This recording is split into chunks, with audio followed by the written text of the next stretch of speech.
Bonjour Yvonne. Bonjour.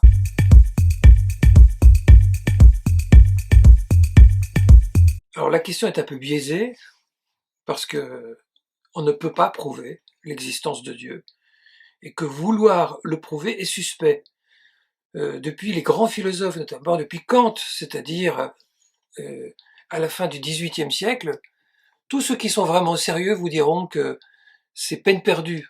Ce n'est pas une question de rationalité. Dieu n'est pas une question rationnelle. C'est pas quelque chose que l'on démontre.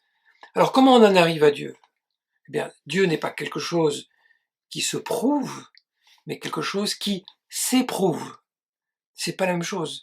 C'est du ressenti. Alors comment on ressent alors que nous, dans le judaïsme, on parle d'un Dieu abstrait. C'est pas un Dieu qui s'incarne. C'est pas une idole. Je dis pas que le christianisme est une idole, mais je veux dire, entre l'incarnation d'une part et des représentations de statues d'autre part, il y a une forme visible du divin, ou l'icône que l'on peut voir dans la religion orthodoxe. Il n'y a rien de tout cela dans le judaïsme. Alors comment on en vient, entre guillemets, à croire en Dieu?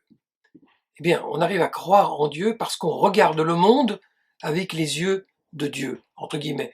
Comment? Le judaïsme offre un moyen pour cela. C'est la tradition, c'est les textes.